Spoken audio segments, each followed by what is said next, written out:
Chapitre 6. Le but de votre vie. Votre vie a une raison d'être intérieure qui est primordiale et concerne l'être, et une raison d'être secondaire qui concerne le faire. Notre vraie raison d'être concerne notre état de conscience.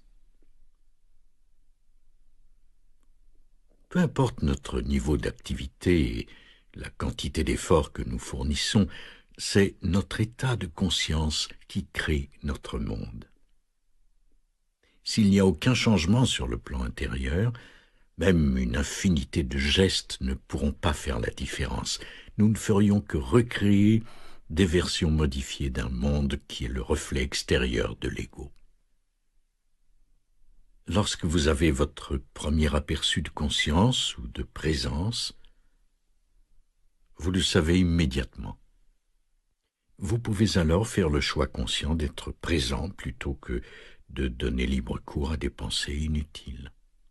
Vous pouvez inviter la présence dans votre vie, lui faire de la place, car la grâce de l'éveil fait appel à la prise de responsabilité. Certes, vous pouvez faire comme si rien ne s'était passé, ou bien vous pouvez en réaliser la signification et la considérer comme la chose la plus importante qui peut vous arriver. Alors, accueillir cette conscience émergente et la faire briller en ce monde devient la raison d'être principale de votre vie. L'action éveillée est le résultat de l'alignement, ce que vous faites sur votre raison d'être intérieure. Vous éveillez et restez éveillé. Par l'action éveillée, vous ne faites plus qu'un avec la raison d'être de l'univers sur le plan de l'expansion. La conscience passe en vous et s'exprime dans ce monde. Elle passe dans vos pensées et devient leur inspiration. Elle passe dans tout ce que vous faites. Elle guide vos actions et leur insuffle de la force. 3 modalités, l'acceptation, le plaisir et l'enthousiasme, correspondent à une fréquence vibratoire précise de la conscience. Vous devez faire preuve de vigilance afin de vous assurer qu'une d'entre elles est en fonction chaque fois que vous faites quelque chose, qu'il s'agisse du geste le plus simple ou de l'action la plus complexe.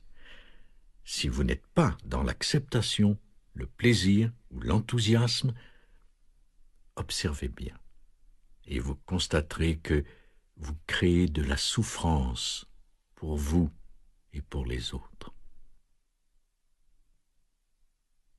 Quand vous ne pouvez pas prendre plaisir à ce que vous faites, vous pouvez au moins accepter que c'est ce que vous avez à faire. Accepter veut dire que, pour l'instant, c'est ce que cette situation et ce moment exigent que je fasse. Alors je le fais volontiers. Sur la nouvelle terre, le plaisir remplacera le désir comme force de motivation. Le désir émane de l'illusion de l'ego selon laquelle vous êtes un fragment distinct et débranché du pouvoir sous-jacent à toute création. Par le plaisir, vous vous rebranchez sur le pouvoir créatif universel lui-même. Quand vous faites du moment présent, et non pas du passé ou du futur, le point central de votre vie, votre capacité à prendre plaisir à ce que vous faites augmente de façon spectaculaire. Ce n'est pas le geste que vous posez auquel vous prenez vraiment plaisir, mais le profond sentiment de vitalité qui l'anime et qui ne fait qu'un avec ce que vous êtes. Ceci veut dire que lorsque vous prenez plaisir à faire quelque chose, vous faites réellement l'expérience de la joie de l'être dans son aspect dynamique. C'est pour cette raison que tout ce que vous prenez plaisir à faire vous branche sur le pouvoir sous-jacent à toute création. Vous découvrirez rapidement que ce que vous entreprenez dans un grand état de conscience devient en fait appréciable. Si vous sentez que votre vie manque de sens, c'est parce que vous n'avez pas encore fait entrer cette dimension dans votre vie. L'enthousiasme est là quand vous prenez un profond plaisir à faire ce que vous faites et que vous avez aussi un objectif ou une vision. Quand la vision vient s'ajouter au plaisir de ce que vous faites, la fréquence de votre champ énergétique change et se transforme en enthousiasme. Au summum de l'activité créatrice alimentée par l'enthousiasme, il y aura une énorme intensité et une puissante énergie. Vous aurez l'impression d'être une flèche qui se déplace vers sa cible et qui apprécie chaque instant de son déplacement. Aux yeux de l'observateur, il semblera que vous êtes sous l'effet du stress, alors que l'intensité de l'enthousiasme n'a rien à voir avec le stress. C'est lorsque vous cherchez plus à atteindre votre but que de faire ce que vous êtes en train de faire, que le stress s'empare de vous et réduit aussi bien la qualité que l'efficacité de ce que vous faites. Ralph Waldo Emerson a dit « Rien de grand n'a été accompli sans enthousiasme. » Pourquoi ? Parce que cette attitude possède une fréquence énergétique élevée qui entre en résonance avec le pouvoir créatif de l'univers. L'enthousiasme sait où il va, mais en même temps, il ne fait qu'un avec le moment présent, la source de sa vitalité intérieure, de sa joie et de sa force. L'enthousiasme ne veut rien parce qu'il ne lui manque rien. Il fait un avec la vie et quel que soit le degré de dynamisme qu'il confère aux activités, vous ne vous perdez pas dans ces dernières. L'enthousiasme reste toujours un espace qui est, mais cependant intensément vivant au centre de la roue, un centre de paix au sein de l'activité, paix qui est la source de tout ce qui est et qui reste intouché par tout ce qui est. Nous nous situons en plein milieu d'un événement capital pour l'évolution de la conscience humaine, événement dont vous n'entendrez certainement pas parler aux nouvelles ce soir. Sur notre planète, et peut-être aussi simultanément à bien des endroits de notre galaxie et d'autres galaxies, la conscience est en train de sortir du rêve de la forme. Ceci ne veut pas dire que toutes les formes, le monde, vont disparaître, même si ce sera certainement le cas pour certaines d'entre elles. Ceci veut dire que la conscience peut dorénavant créer des formes sans se perdre en elle. Ceci veut dire que la conscience reste consciente d'elle-même, même pendant qu'elle crée et expérimente les formes. Et pour quelle raison continue-t-elle à créer et à expérimenter les formes ? Pour le plaisir. Et comment la conscience le fait-elle ? Au moyen des humains éveillés qui ont appris ce que veut dire l'action éveillée. Une nouvelle espèce est sur le point de voir le jour sur cette planète. Elle est sur le point de voir le jour maintenant. Cette nouvelle espèce, c'est vous.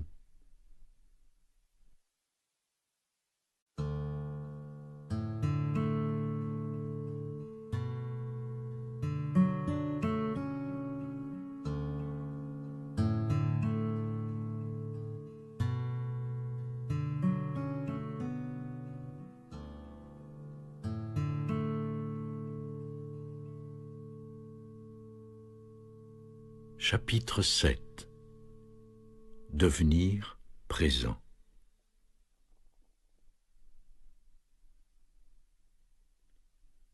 Seule la présence peut vous libérer de l'ego et défaire le passé en vous pour ainsi transformer votre état de conscience. Soyez vigilants. Ainsi, vous saurez reconnaître cette voix pour ce qu'elle est, une vieille pensée conditionnée par le passé. Si vous êtes vigilant, vous n'aurez plus besoin de croire à toutes les pensées qui vous viennent. Ce ne sera qu'une vieille pensée, rien de plus. Vigilance veut dire présence.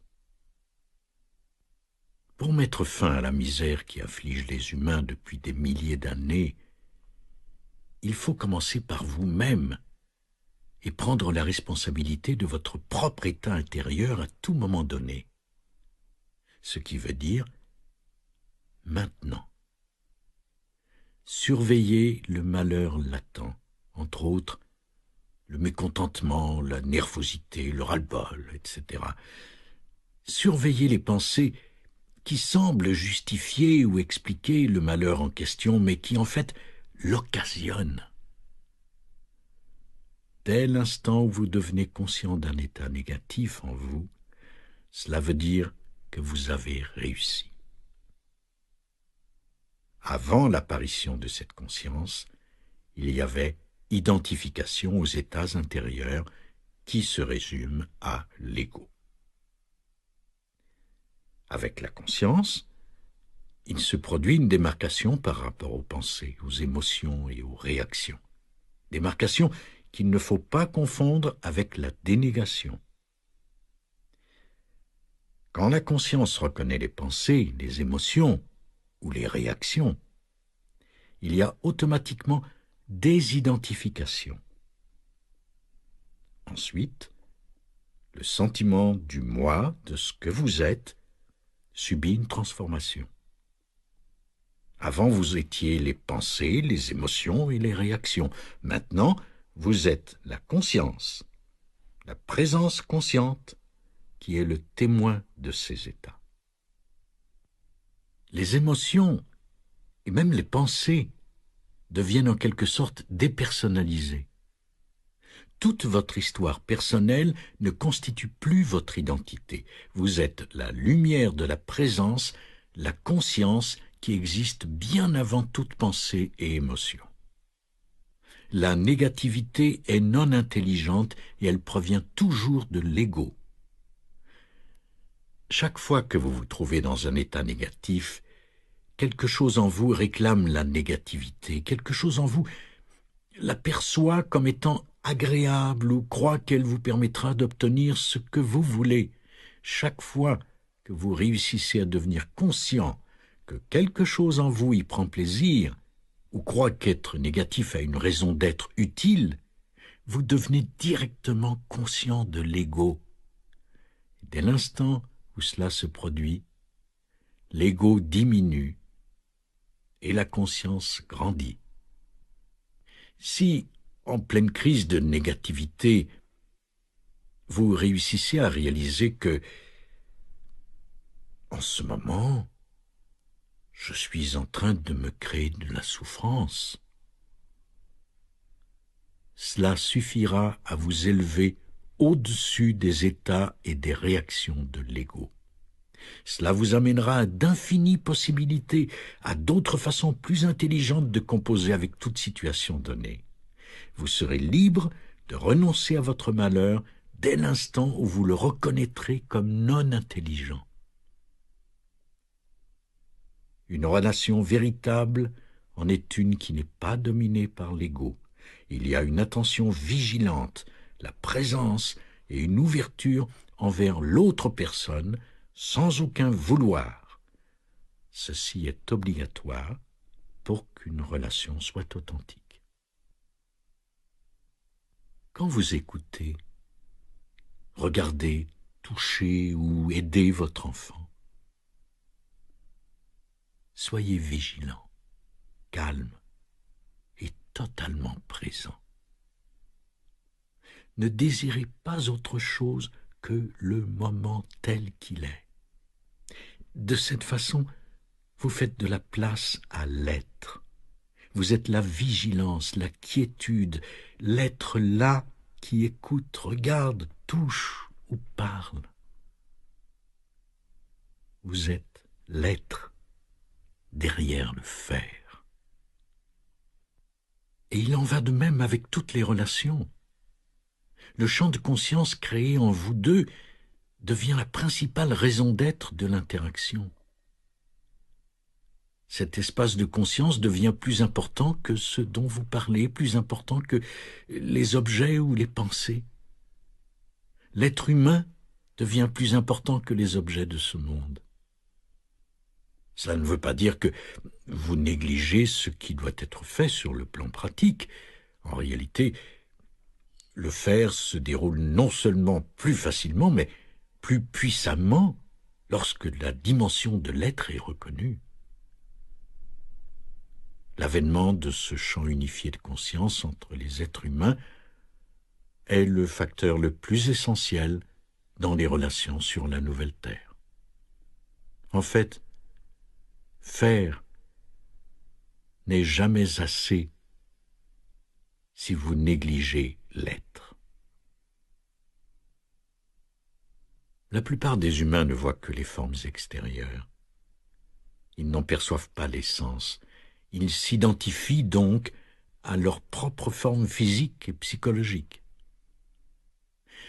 Lorsqu'un humain a acquis un certain degré de présence à ce qui est, une attention vigilante mais quiète dans ses perceptions, il peut percevoir l'essence de la vie divine émanant de chaque forme de vie et la reconnaître comme ne faisant qu'une avec sa propre essence. Ainsi, il peut l'aimer comme il s'aime lui-même. Le pardon se produit naturellement quand vous voyez que la rancune n'a d'autre raison d'être que de renforcer un faux sens de soi, de maintenir l'ego. Voir, c'est se libérer. Quand Jésus disait « Pardonnez à vos ennemis », il enseignait essentiellement à défaire une des principales structures de l'ego humain. Il n'y a qu'un seul bourreau sur la planète, l'inconscience humaine. C'est le fait de réaliser cela qui constitue le véritable pardon. Avec le pardon, votre identité de victime se dissout et votre véritable pouvoir émerge, le pouvoir de la présence. Alors, au lieu d'accuser l'obscurité, vous faites surgir la lumière. La présence est un état d'espace intérieur. Quand vous êtes présent, vous amenez une nouvelle dimension à la situation. L'espace. Puis, vous écoutez et vous regardez. Vous ne faites plus qu'un avec la situation.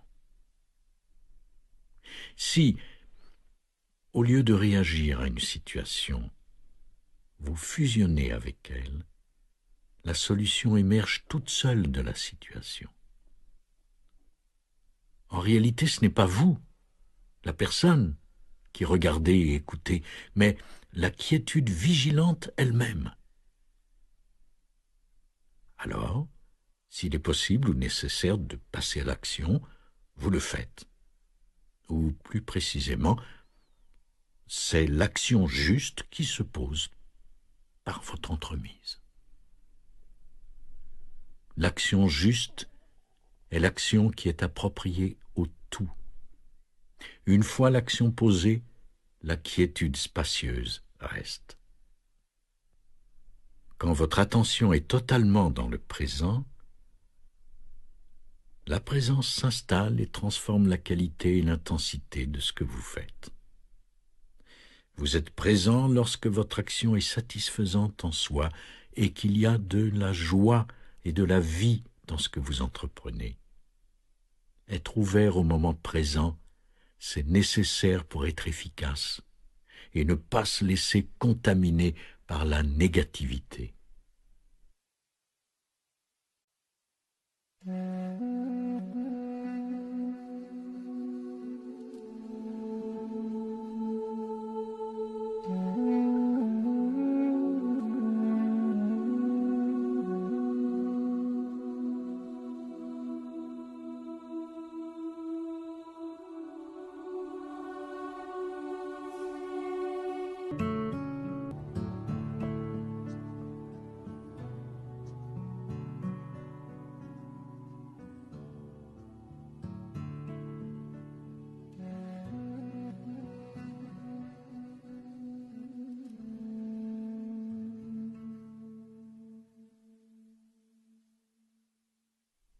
Chapitre 8.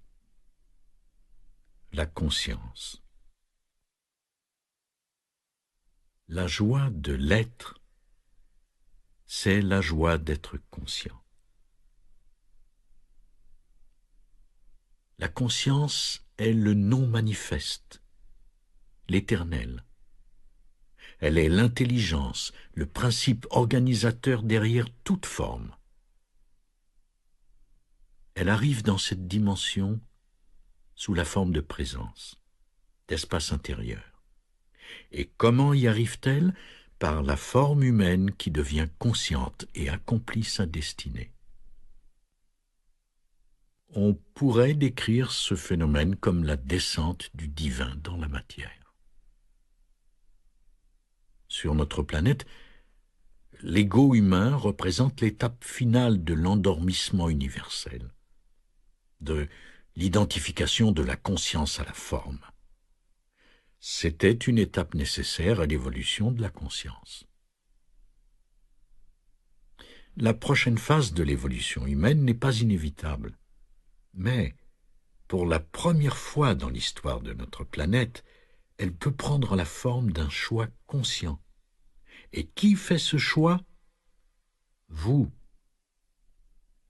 Et qui êtes-vous?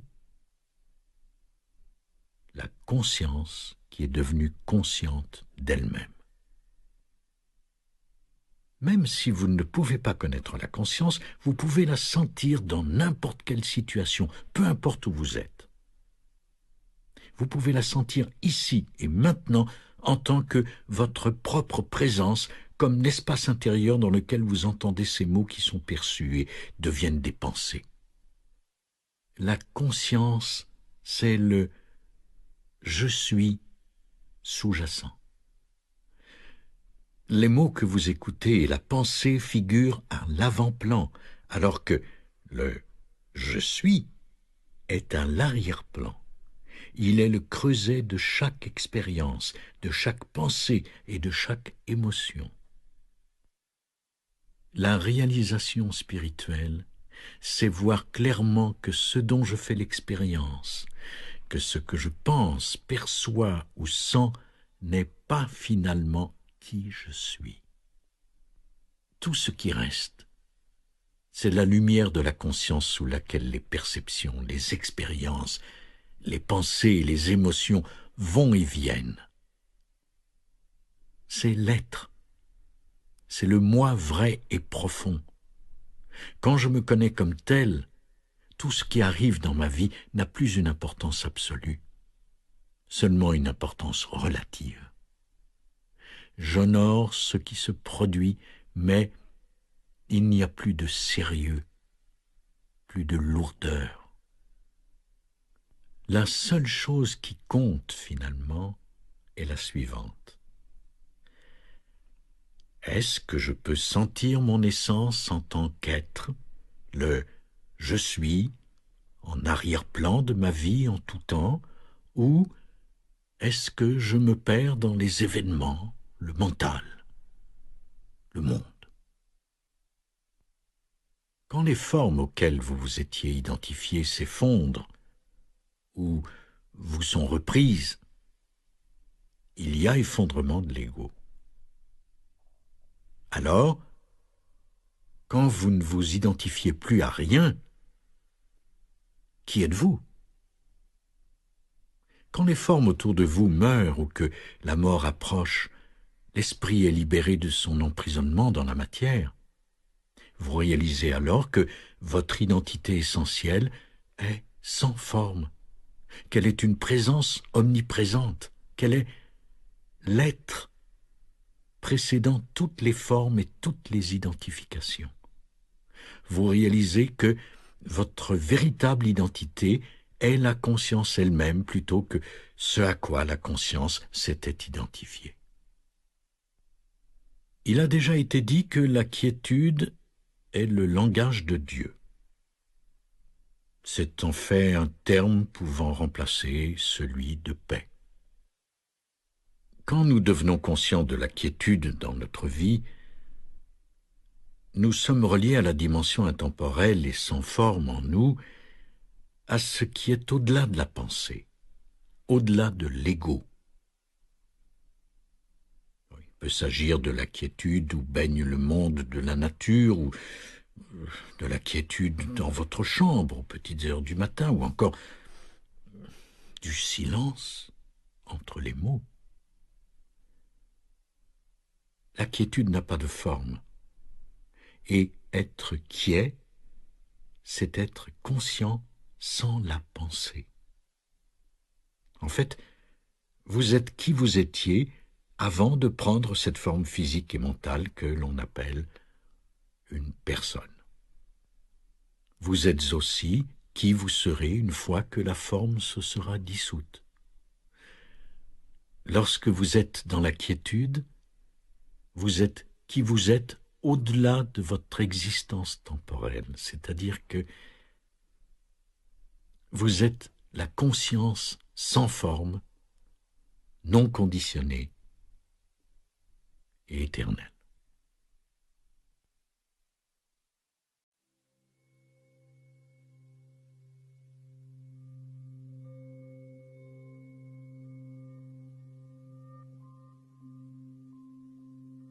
Chapitre 9. Le corps subtil. Nous devons entrer dans le corps pour pouvoir le dépasser et découvrir que nous ne sommes pas lui. L'ego apparaît quand le sens de l'être, du « je suis », est confondu avec la forme. Bien que l'identification au corps soit une des formes principales de l'ego, vous serez heureux d'apprendre que c'est celle que vous pouvez le plus facilement dépasser. Pour ce faire, nul besoin de vous convaincre que vous n'êtes pas votre corps.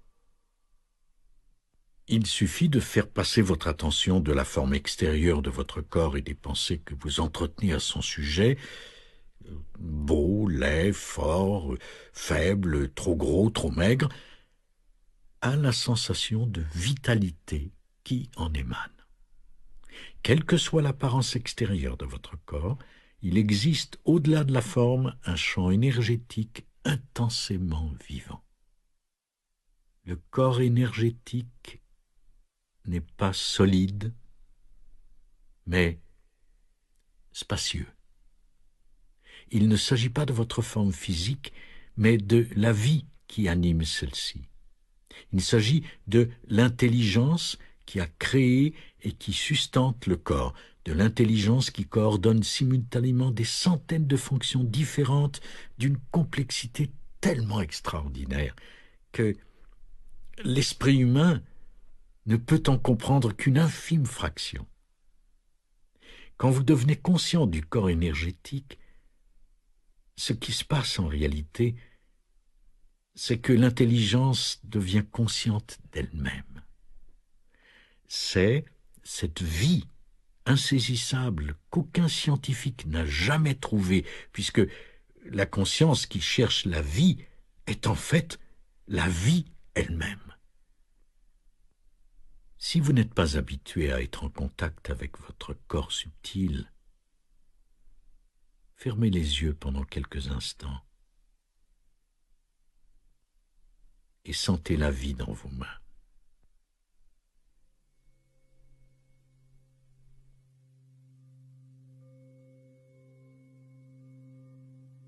Je veux dire par là que vous devez devenir conscient de la subtile sensation de vitalité qu'il y a en elle. Cette vitalité est là. Il vous suffit d'y amener votre attention pour la remarquer.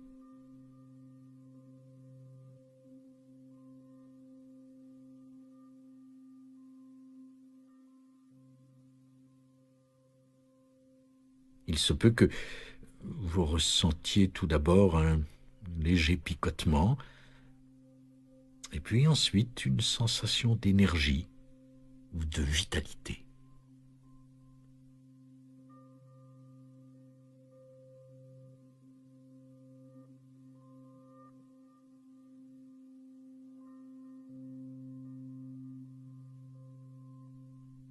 Si vous maintenez votre attention sur vos mains pendant quelques instants,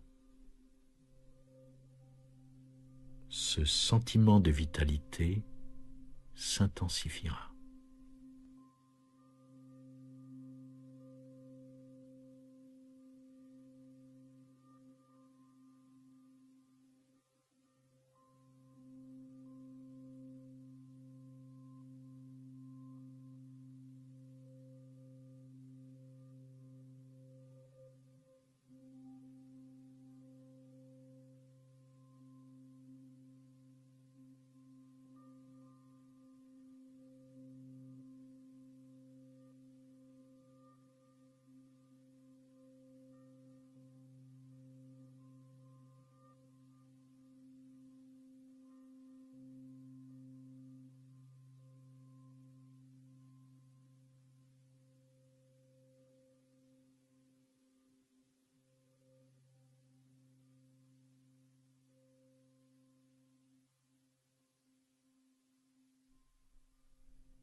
Maintenant, faites l'exercice avec tout votre corps.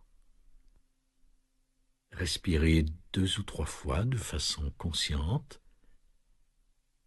et voyez si vous pouvez détecter en vous une sensation subtile de vivacité partout dans votre corps.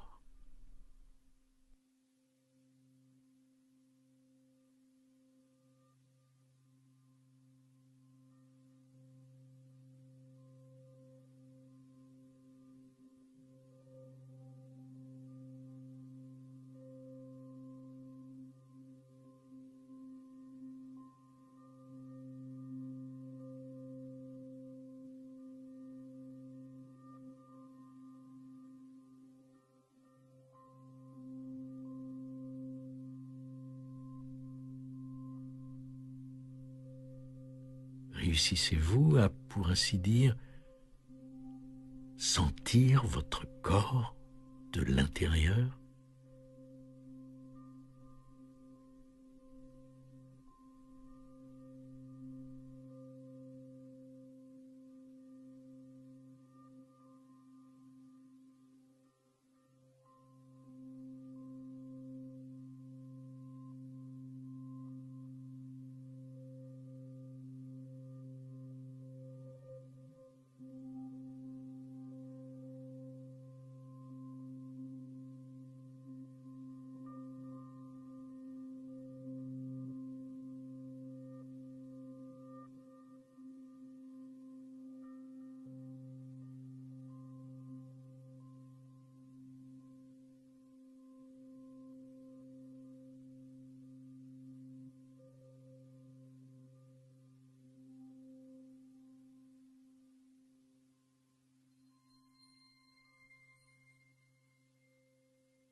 Ce que j'appelle corps subtil ou encore corps énergétique n'est plus vraiment le corps, mais l'énergie vitale, le lien entre la forme et l'absence de forme. Prenez l'habitude de sentir le corps subtil aussi souvent que vous le pouvez. Vérifiez par exemple si vous sentez votre corps subtil quand vous écoutez quelqu'un. Il y a là presque un paradoxe. Quand vous êtes en contact avec votre corps subtil, vous ne vous identifiez plus à votre corps ni à votre mental. Ainsi, vous dépassez l'identification à la forme pour aller vers l'absence de forme, l'être. Vous allez vers votre essence, vers votre identité première. Cette présence au corps stimule également le système immunitaire et la capacité d'auto-guérison du corps.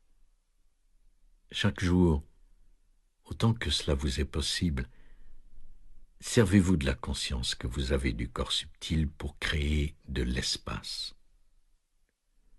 Quand vous attendez, quand vous écoutez quelqu'un, quand vous prenez une pause pour regarder un arbre, votre conjoint ou un enfant, sentez en même temps la vitalité qui est en vous. Ce faisant, une partie de votre attention ou conscience demeure dans le domaine du sans forme, alors que le reste est utilisé pour le domaine du monde de la forme. Chaque fois que vous habitez votre corps de cette façon, vous disposez d'un ancrage pour rester présent au moment présent. Le corps vous empêche donc de vous perdre dans les pensées, les émotions et les situations extérieures. Votre corps physique, qui est une forme, s'avère en fait essentiellement sans forme quand vous y descendez en profondeur. Il devient une porte qui vous permet de sortir de la prison qu'est l'ego et donne sur l'espace intérieur. Bien que cet espace n'ait pas de forme, il est intensément vivant. En fait, l'espace vide est la vie dans sa plénitude, la source non manifestée à partir de laquelle toute manifestation émerge. Le terme que l'on emploie traditionnellement pour décrire cette source, c'est Dieu.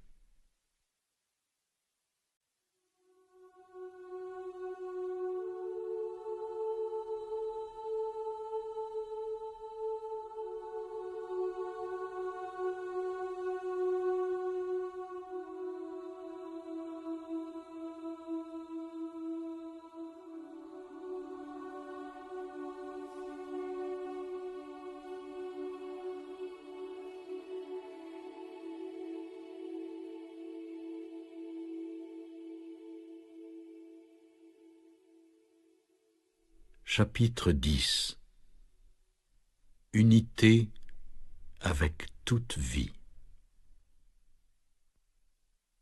Sous cette apparence de surface, tout est connecté à la source, d'où tout provient. Même une pierre, et certainement une fleur ou un oiseau, pourrait vous montrer comment revenir à Dieu, à la source, à vous. Lorsque vous regardez cette pierre et la laissez être, sans lui apposer d'étiquette verbale ou mentale, un sentiment de révérence, d'émerveillement monte en vous. Son essence se communique silencieusement à vous et vous renvoie à votre propre essence. Pourquoi l'ego endosse-t-il des rôles ? À cause d'une pensée inconsciente qui est la suivante. Je ne suis pas assez. Et, suite à celle-ci, d'autres pensées viennent. Je dois jouer un rôle afin d'obtenir ce dont j'ai besoin. J'ai besoin d'avoir plus pour pouvoir être plus. Mais vous ne pouvez pas être plus que ce que vous êtes parce que, sous votre forme physique et psychologique, vous ne faites qu'un avec la vie elle-même, un avec l'être. De par la forme, vous êtes et serez toujours inférieur à certains et supérieur à d'autres.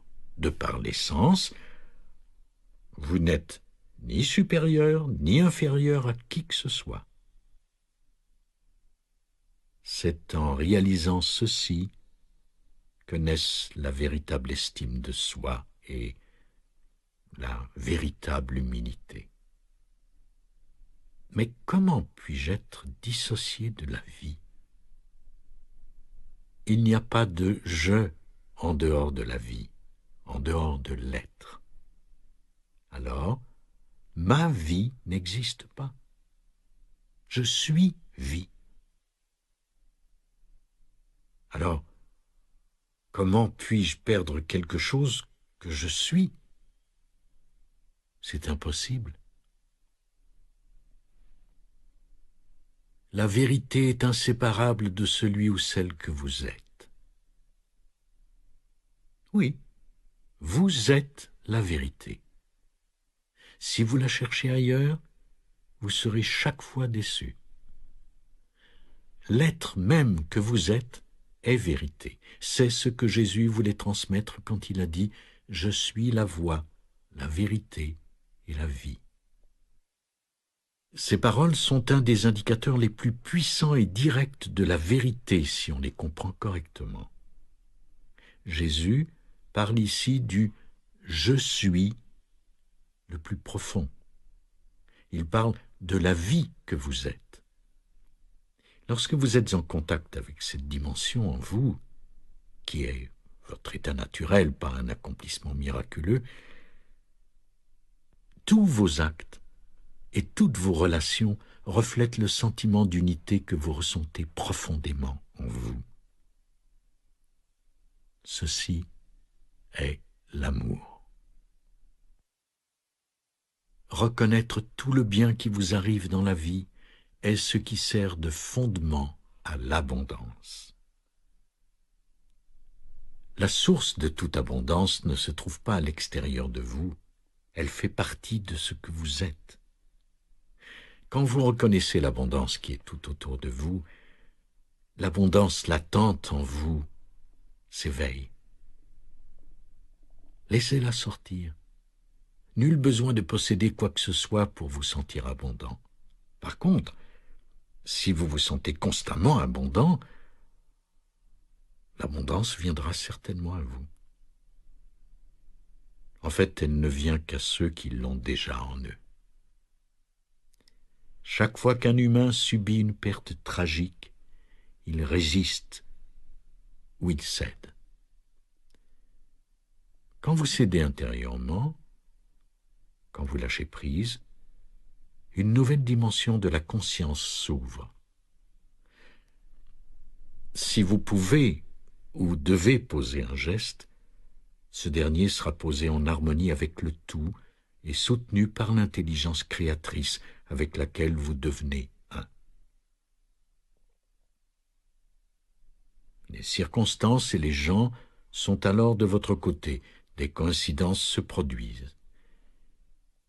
Et si aucun geste ou aucune action n'est possible, vous demeurez dans la paix et la quiétude intérieure engendrée par le lâcher-prise. Vous demeurez avec Dieu.